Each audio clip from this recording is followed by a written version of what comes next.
नमस्कार बच्चों, कैसे हैं? ओके, तो चलिए आज हम पढ़ने वाले हैं क्लास 12th केमिस्ट्री का फर्स्ट चैप्टर सॉलिड स्टेट को कंटिन्यू करेंगे। ओके, लेक्चर नंबर 49 है। जैसा कि हमने प्रॉमिस किया था कि थ्योरी पार्ट जैसे ही खत्म होगा हम क्वेश्चंस करेंगे, तो उन्हीं क्वेश्चंस को हम कर रहे हैं। ठीक है, इसके प्रीवियस क्लासेज में क्वेश्चंस हो रखे हैं 1.1 से लेकर के 1.4 तक। जो आपका first in text questions answers हैं उनको हम लोग देख चुके थे।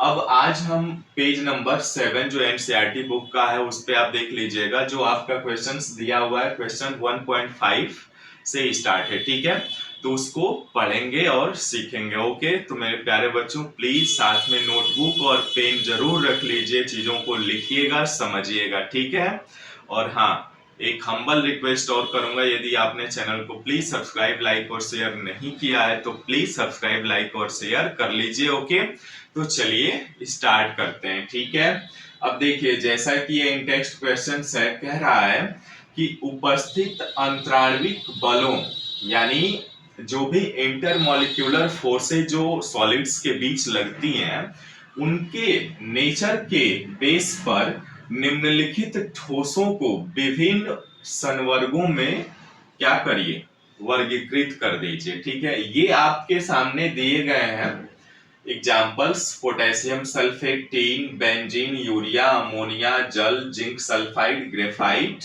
Rubidium, argon, silicon carbide. ठीक है, अब इनमें से आपको हमने यंत्राणिक बलों के बेसेज के आधार पर हमने जो ठोसों के प्रकार पढ़े थे उन्हीं में बांटने हैं आपको। तो जैसा कि गाइस हम लोग प्रीवियस क्लास में बहुत अच्छे से पढ़ चुके हैं, आप डिस्क्रिप्शन में लिंक है या प्लेलिस्ट में वीडियोज अवेलेबल है, आप वहां से देख लीजिएगा। बहुत सिंपल भाषा में आपको समझाया हुआ है। ठीक है, तो यहाँ पे देखिए अंतराण्विक बलों के प्रकृति के आधार पर हमने ठोसों को कितने भागों में बांटा था ना। आयनिक सॉलिड्स आपका हो गया, धात्विक सॉलिड्स हो गया, सहसंयोजक अथवा नेटवर्क सॉलिड्स हो गया। ठीक है, इन सभी के आधार पे हमने इनको बांटना है। तो आइए स्टार्ट करते हैं। अब जैसे देखिए पहला सॉलिड क्या था हमारे पास, आयनिक सॉलिड्स है ना। तो यहाँ पे मैं लिख ले रहा हूं आयनिक ठोस, है ना। ये आयनिक ठोस, आयनिक ठोस क्या होते हैं बच्चों, जैसा कि आप लोग जानते भी हैं, आयनिक सॉलिड्स। अब आयनिक सॉलिड्स मतलब ये होते हैं कि ये वियोजित होकर के धनायन और ऋणायन देते हैं। ठीक है, यानी इनको जब भी डिसोसिएशन आप करोगे आयनिक ठोसों का तो ये वियोजित होकर के धनायन और ऋणायन दो भागों में बंट जाते हैं। तो ऐसे कितने कम यहाँ पे एग्जांपल्स हैं उनको देख लेते हैं हम। ठीक है, अब जैसे देखिए यहाँ पे पोटेशियम सल्फेट दिया हुआ है, तो क्या पोटेशियम सल्फेट आयनिक सॉलिड्स है? कमेंट्स में बताइए, बहुत सारे बच्चे जानते भी होंगे। तो बताइए कौन सा सॉलिड होगा, ये आयनिक सॉलिड्स होगा कि धात्विक सॉलिड्स होगा, कौन सा होगा? या क्या करूं, एक बार ठोसों को लिख ले फिर पहचानते हैं। ठीक है, तो आयनिक सॉलिड्स हो गया, इसके बाद धात्विक धात्विक ठोस है ना, जिसको आप कहते हैं मेटालिक सॉलिड्स। ओके, और भी आगे थे, धातु आयनिक हो गया, धात्विक हो गया, उसके बाद क्या हो गया, आणविक ठोस है ना, आणविक ठोस। अब देखिएगा आणविक ठोस न तीन प्रकार के थे इसमें, एक ध्रुवीय, अध्रुवीय और हाइड्रोजन बॉन्ड वाला। ठीक है, यानी जो हाइड्रोजन आबंधित बॉन्ड बनाते हैं। तो आणविक ठोस में तीनों प्रकार के हम लिख लें क्योंकि यहाँ पे दिया होगा, हो सकता है। आणविक ठोस अध्रुवीय यानी नॉन पोलर है ना, और आणविक ठोस आपका क्या हो जाएगा, ध्रुवीय भी हो जाएगा ना। आणविक ठोस आपका ध्रुवीय भी हो जाएगा। ठीक है बच्चों, ध्रुवीय और और आपका एक आणविक ठोस हो हाइड्रोजन आबंध वाला भी हो जाएगा ना, आणविक ठोस आपका हाइड्रोजन आबंध वाला भी, आणविक ठोस क्या हो जाएगा ये, हाइड्रोजन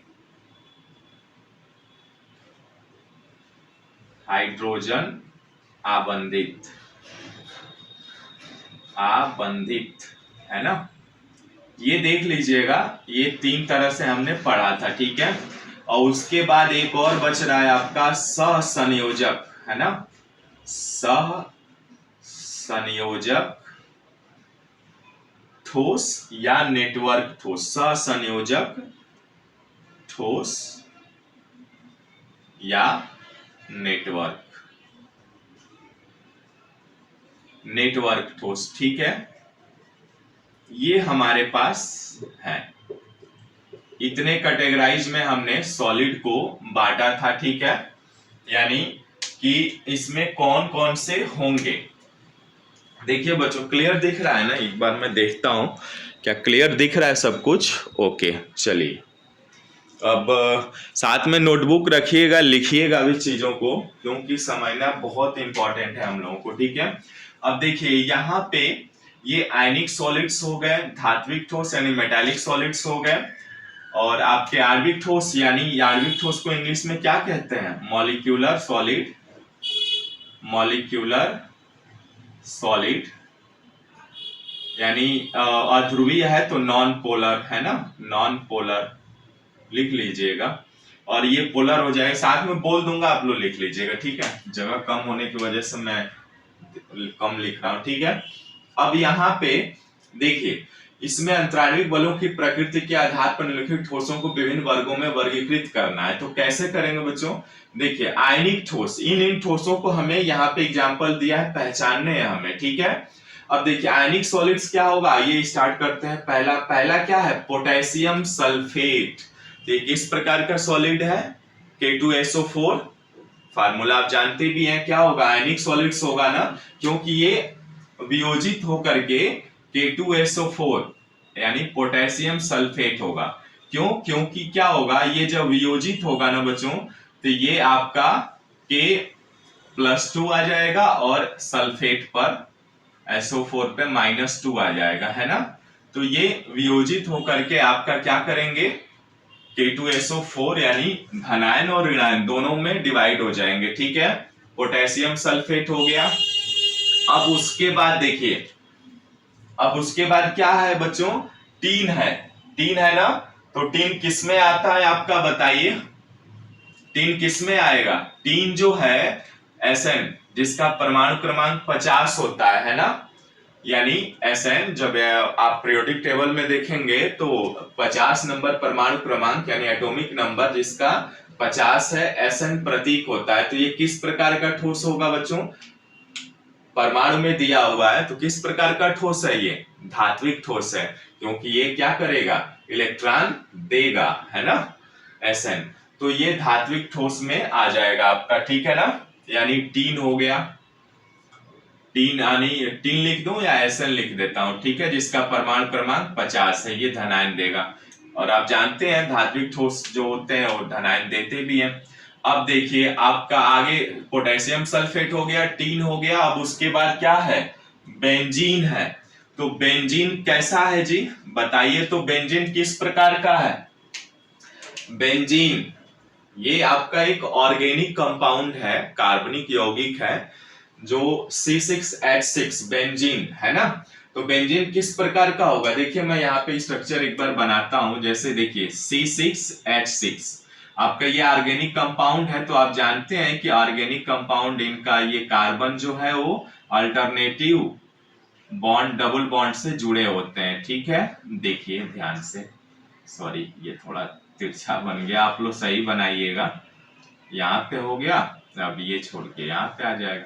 तो इसे ही हम बेंजीन कहते हैं। और बेंजीन किसका हो जाएगा, ये चूंकि हम जानते हैं कि बेंजीन क्या होता है, नॉन पोलर होता है, अध्रुवीय है ना।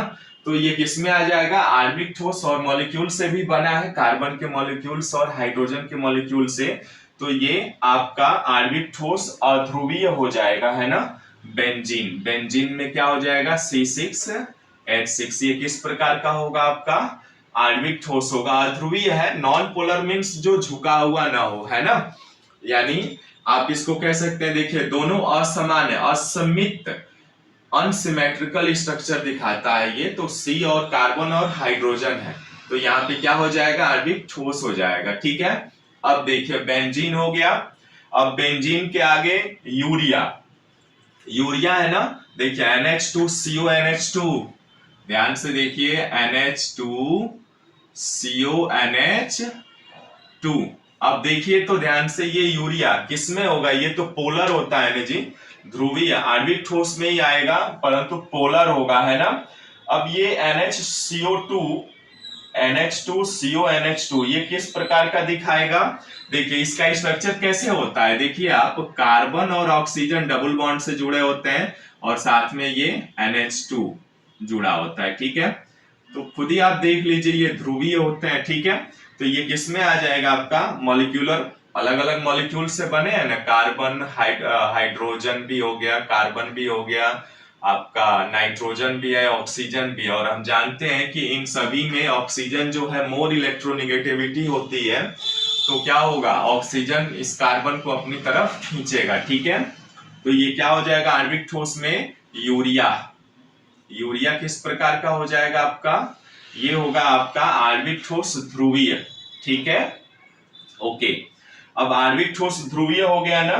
अब देखिए अमोनिया, अब आगे क्या है अमोनिया NH3, तो NH3 किस में आएगा बच्चों, NH3 जो है वो NH3 किस में आएगा, ये हाइड्रोजन से रिलेटेड है। देखिए NH3 का जब स्ट्रक्चर आप बनाएंगे ना, NH3 ये नाइट्रोजन और हाइड्रोजन, तो हम जानते हैं कि नाइट्रोजन के पास जो है वो 2 पेयर इलेक्ट्रॉन्स होता है और इसके हाइड्रोजन जुड़े होते हैं, ठीक है, ये वाला स्ट्रक्चर हो जाएगा अमोनिया का, ठीक है।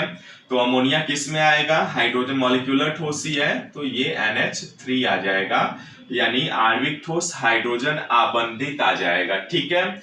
अब जल, जल किस में आएगा जी, जल भी बताइए, हाइड्रोजन से रिलेटेड है ना, तो जल किस में आएगा, जल भी इसी में आएगा, आणविक ठोस हाइड्रोजन बॉन्ड बनाता है ये, तो इसी में आपका आणविक ठोस मॉलिक्यूलर सॉलिड्स हाइड्रोजन बॉन्डेड बनाता है, तो H2O का स्ट्रक्चर आप जानते भी हैं, है ना, क्योंकि H2O का स्ट्रक्चर आप बनाएंगे जैसे, तो ऑक्सीजन हो गया और ऑक्सीजन के दोनों तरफ H जुड़े होते हैं, ठीक है, और इनके पास क्या होता है इलेक्ट्रॉन एक्स्ट्रा होते हैं, ठीक है।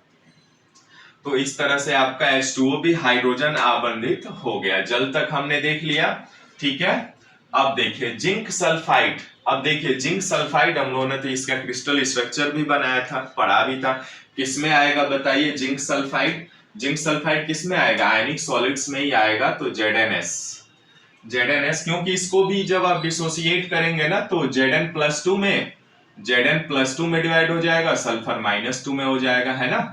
तो ये जिंक सल्फाइड भी आ जाएगा आपका किसमें आयनिक सॉलिड्स में आ जाएगा, ठीक है, ओके। अब आइए ग्रेफाइट, ग्रेफाइट किस में आएगा, चलिए ये ग्रेफाइट तो आप जानते हैं कार्बन का एक बहुरूपिया है ना, तो ये किस में आएगा, कोवैलेंट बॉन्ड बनाता है कार्बन, हम जानते भी हैं, तो सहसंयोजक ठोस में आ जाएगा, यानी ग्रेफाइट, ग्रेफाइट हो जाएगा, ठीक है। अब आगे आइए रुबिडियम, रुबिडियम क्या होगा, किस में आएगा बच्चों बताइए, जैसा कि अभी आपने देखा था धात्विक ठोस में डीनेशन, तो रुबिडियम भी क्या होगा धात्विक ठोस में ही आएगा, धात्विक ठोस ये रहा आपका। रुबिडियम का परमाणु क्रमांक कितना होता है 37 होता है, ठीक है, तो इस तरह से आ जाएगा आपका।